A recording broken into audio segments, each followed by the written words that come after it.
2010 সালে গঠিত আন্তর্জাতিক আদালত ট্রাইব্যুনাল গঠনের পর এর বিচার প্রক্রিয়া নিয়ে গুরুতর অভিযোগ উঠতে থাকে। বিচারের কার্যপ্রক্রিয়ার অস্বচ্ছতা, ভুয়া সাক্ষী হাজির করার মতো অভিযোগ ওঠে এই ট্রাইব্যুনালকে ঘিরে।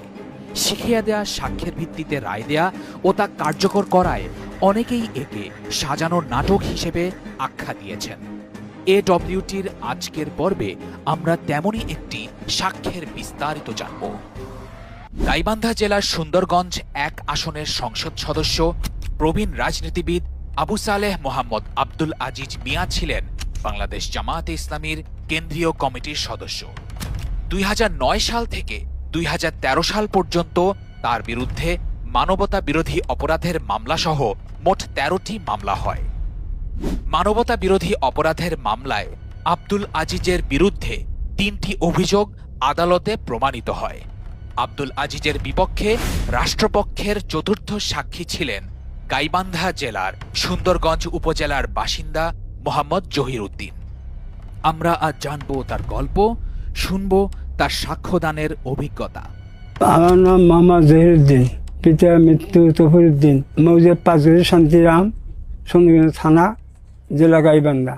যখন আমাদের স্বজনরা কেস করলো তখন আমাকে সাক্ষী করলো তখন আমরা সাক্ষী, তখন থানা থেকে নোটিশ এলো তোমাকে সাক্ষী দিয়ে যাওয়া নেবে। কোথায়? ঢাকায়। ওরা আমাকে টিকিট করে দিল, সেখানে আমি চলে গেলাম। ওখানে যায় আমাকে তখন মানে শিখিয়ে দিল যে এইভাবে সাক্ষীগুলো দেন, এইভাবে সাক্ষীগুলো দিলাম। সাক্ষী দেওয়ার পরে যখন আগে শুনলাম যে আমাদের একটা মৃত্যুদণ্ড হয়েছে। আর পরে তো আর কিছু জানি না, কাহিনী ধরা পড়ছে না, ওটাও জানি না আমরা।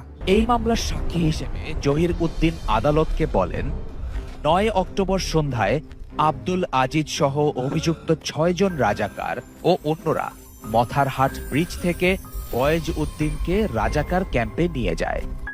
পরের দিন 10 অক্টোবর তারা ফয়েজকে সুন্দরগঞ্জ সেনা ক্যাম্পে হস্তান্তর করে এবং 13 অক্টোবর বিকেলে আসামিরা ও তাদের সহযোগীরা ফয়েজ উদ্দিন ও 13 জন জনপ্রতিনিধিকে দড়ি দিয়ে বেঁধে তিস্তা নদীর পাড়ে নিয়ে যায়, যেখানে তাদের গুলি করে হত্যা করা হয়। এই দৃশ্যটি তিনি নিজের চোখে দেখেন বলেও জানান। বয়সুদ্দিন আমার ফুফাতো ভাই, যখন গাইবান্ধা কলেজে পড়ছিল, গাইবান্ধা আসছে মাঠে হাটে আইলে তাকে আজাকারা ধরে। কেটা ধরছে আমার জানি না, ফির বুঝছেন। তারপরে শুনলাম যে তাকে সুন্দরগঞ্জে নিয়ে গেল। সুন্দরগঞ্জে নিয়ে যাওয়া এই যে কাহিনী মারছে ওটা আমরা জানি না, বুঝছেন। পরে শুনলাম যে তো মারা গেছে। তারপর আমার ফুফাতো ভাই বাদিহা কেস করলো। তারপর আমার সাক্ষী তলব হলো, তখন পুলিশ আসে আমাকে নোটিশ করালো।